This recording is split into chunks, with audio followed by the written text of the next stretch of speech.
Hello, dear learner. Welcome to my YouTube channel. In today's lecture, we are going to discuss the last part of size separation, जिसमें हम back filter और यूलिटेशन tank के बारे में detail में discuss करेंगे। तो इससे पहले मैंने साइक्लोन सेपरेटर और एयर सेपरेटर वो भी वीडियो अपलोड किया है, उसकी लिंक आपको ऊपर मिल जाएगी। और मैंने जितने भी वीडियोज़ बनाए हैं रिगार्डिंग फार्मास्यूटिकल इंजीनियरिंग सब्जेक्ट, वो उस लेक्चर के सारे लिंक्स आपको डिस्क्रिप्शन में मिल जाएंगी। So let discuss about back filter and elutriation tank. Now discuss back filters. जो बैक फिल्टर्स में हम जो बैग्स यूज़ करते हैं, पहले उसके बारे में हम डिस्कस करते हैं। See in first picture that back filters are wear on one metallic container. You can easily observe that metallic containers in standing position and some samples of back filters. तो ये जो असेंबली है, मतलब metallic container plus bag, ये assembly को हम hanging positions में रखते हैं in bag filter assembly. See in vertical section of the diagram you can easily observe that container and plus bags in hanging positions. तो जब भी आप एग्ज़ाम में डायग्राम निकालोगे तो एक सिंपल डायग्राम मैं आपको दिखाता हूँ। तो ये डायग्राम आप एग्ज़ाम के टाइम ड्रॉ कर सकते हो। ये कंस्ट्रक्शन के टाइम हम डिटेल में डिस्कस करते हैं। तो सबसे पहले हम प्रिंसिपल देखते हैं of back filters. In back filter, size separation of fines from the meal powder is achieved in 2 steps. तो सबसे पहले एक जो इम्पोर्टेंट पॉइंट है फॉर बैक फिल्टर्स वो मैं क्लियर कर देता हूँ। जो बैक फिल्टर्स है ये मेनली फाइन पार्टिकल्स को सेपरेट करने के लिए यूज़ होते हैं, और जो आखिरी पॉइंट रहेगा यूजेस में हम इसको और डिटेल में डिस्कस करते हैं। तो पहली जो स्टेप है, pass the powder by using suction on the opposite side of the feed entry and this facilities the separation.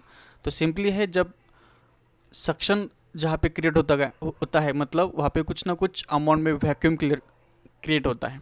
Okay, तो ड्यू टू द सक्शन, जैसे हम वैक्यूम क्लीनर यूज़ करते हैं, वो क्या करते हैं, पाउडर्स फाइन पार्टिकल्स को सक करते हैं। तो सेम मैकेनिज्म यहाँ पे ऑब्जर्व होगा।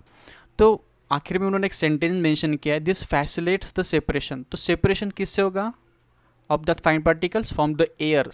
Okay, the pressure is applied on in order to shake the bags so that powder adhering to the bags fall off।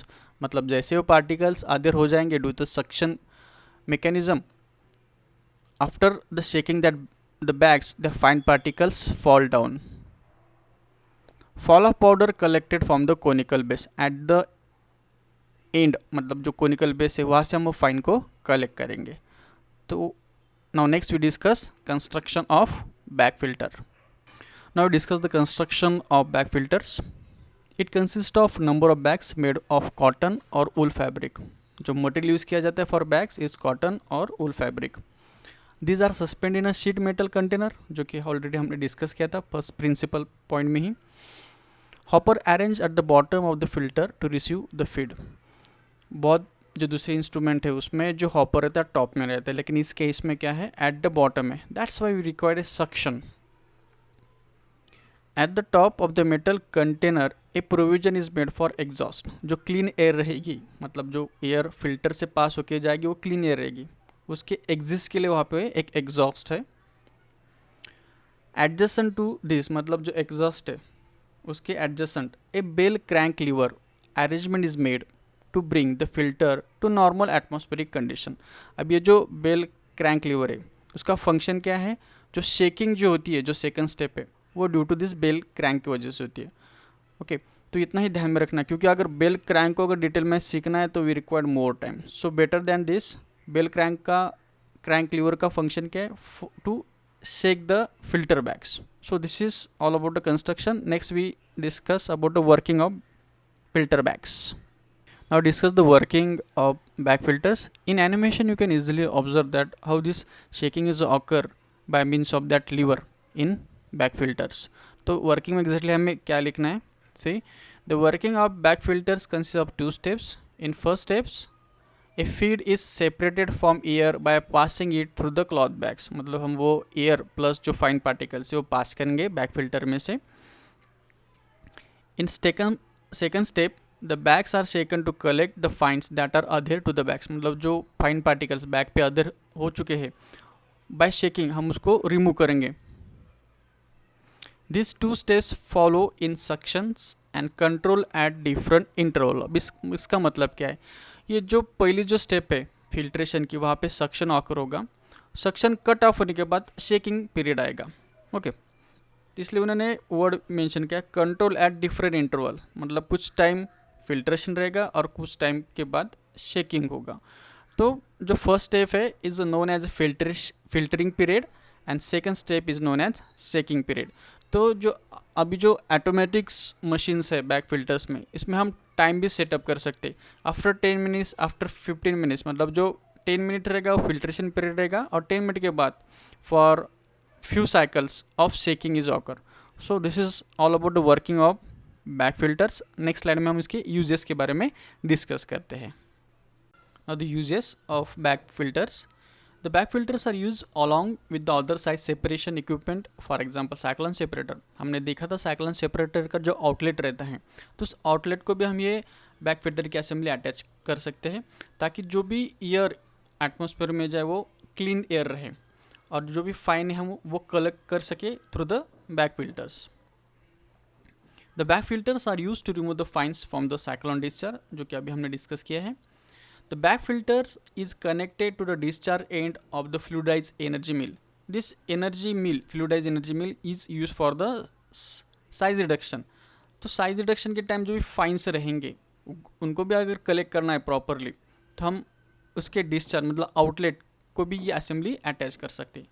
So this is all about back filters. In next slide we discuss about elutriation tank. Now we discuss elutriation tank. This is also known as a classification method. Why? Because it is based on rate of settling of small size difference particles. इसका मतलब क्या इस sentence का, अगर हमें कुछ particle separate करना है लेकिन उन पार्टिकल के साइज़ में बहुत ही कम डिफरेंस है, फॉर एग्जांपल एक 5 mm का है और दूसरा 5.2 mm का, ऐसे पार्टिकल्स को अगर सेपरेट करना है तो जो भी दूसरे इक्विपमेंट है they are enable to separate out, लेकिन इल्यूट्रेशन टैंक इसको सेपरेट कर सकता है. लेकिन कैसे? Separation based on the density of the particles, वो डेंसिटी के हिसाब से उनको सेपरेट करेगा. तो बहुत बार क्या होता है, स्टूडेंट्स ये मान लेते हैं कि elutriation tank is work on sedimentation. Actually ये सेडिमेंटेशन पे वर्क नहीं करता है. तो उसके लिए मैं एक एग्जांपल यहाँ पे एक्सप्लेन करता हूँ. फॉर एग्जांपल आपको क्या करना है, एक कांच का ग्लास लेना है, वो जो कि ट्रांसपेरेंस रहे, उसमें कुछ स्टोन्स डालने हैं और कुछ मिट्टी डालनी है. ओके, और उसमें बाद में आपको क्या करना है, वाटर ऐड करना है. जैसे जैसे आप वाटर ऐड करते जाओगे तो जो फाइन पार्टिकल्स है वो ऊपर आते जाएंगे. ओके, अब जब आप पानी डालना बंद कर दोगे तो जो फाइन पार्टिकल्स है they are trying to settle down. तो उस प्रोसेस को हम कहते हैं sedimentation. Look in this picture. तो जो भी बॉटम है वो सेडिमेंट है. ओके, और ऊपर क्या हो जाएगा, बाद में क्लियर वाटर आ जाएंगे. इसको हम कहते हैं सेडिमेंटेशन. लेकिन इल्यूट्रेशन टैंक में एग्जैक्टली क्या होता है, सी the low density particles are separate from the high density particle using vertical direction of the fluid. इसका मतलब क्या है, the liquid in sedimentation is stationary, in illustration is moving vertically. मतलब क्या होगा, वो ग्लास में हम एक बार पानी डालना बंद कर देंगे तो पार्टिकल सेडिमेंट होते जाएंगे. लेकिन अगर हम कंटिन्यू वाटर डालते जाएंगे तो वाटर ओवरफ्लो होगा और ओवरफ्लो के साथ वो फाइन बीस क्या ओवरफ्लो हो जाएंगे. तो सेम मैकेनिज्म इल्यूट्रेशन टैंक में यूज़ होता है. तो इसका प्रिंसिपल वर्किंग नेक्स्ट टाइम में हम डिटेल में डिस्कस करते हैं. Now discuss the principle of elutriation tank. Elutriation is a process in which the fluid moves in the direction opposite to the sedimentation movement. मतलब जो सेडिमेंटेशन होता है उसके अपोजिट ये वर्क करेगा, जो हमने एग्जाम्पल लेके एक्सप्लेन किया था. In this separation depends on the velocity of the liquid और air and the size and density of particle present in the mixture. मतलब जो सेपरेशन होता है इल्यूट्रेशन टैंक में वो दो चीज़ों पे डिपेंड है. सबसे पहले वेलोसिटी फ्लूइड की और दूसरा density and size of the particles. Mainly density पे ये ज़्यादा वर्क करता है. तो ये डायग्राम है इल्यूट्रेशन टैंक की. तो हम कंस्ट्रक्शन में इसको डिटेल में देखते हैं. The apparatus consist A vertical column with an inlet near the bottom for the suspension. आप डायग्राम में इजीली देख सकते हो, ऑब्जर्व करोगे कि जो इनलेट है एट द बॉटम है of that column. Outlet at the base for the coarse particles and overflow near the top for the fluid and fine particles. मतलब जो हाई डेंसिटी पार्टिकल्स रहेंगे उसको हम कोरस कहते हैं, वो बॉटम में रह जाएंगे, और जो फाइन पार्टिकल्स है वो फ्लूइड के साथ ओवरफ्लो जो आउटलेट है एट द टॉप वहाँ से हम उसको रिसीव करेंगे. One column will give a single separation into two fraction, एक कॉलम में आपको दो ही फ्रैक्शन मिल सकते हैं। Working, when the suspension of solid is entered from the bottom of the vertical column is upward direction।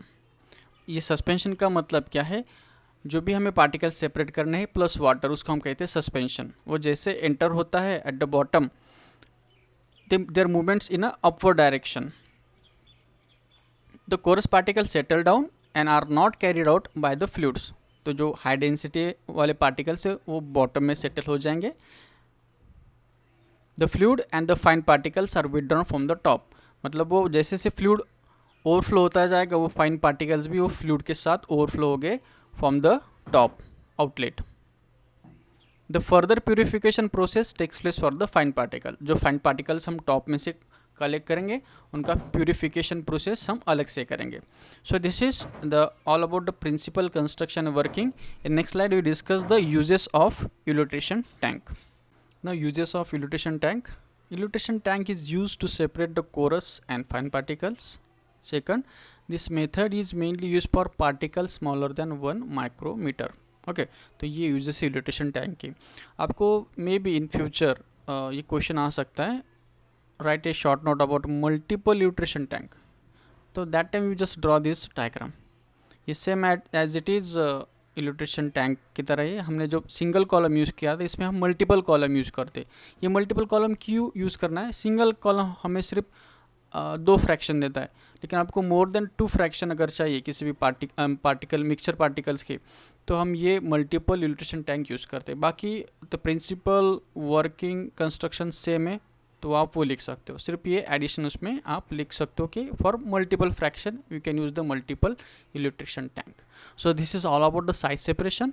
In upcoming lecture we will discuss about the evaporation. So keep in touch with my channel and thank you for your continuous support and subscription my channel. Thank you very much.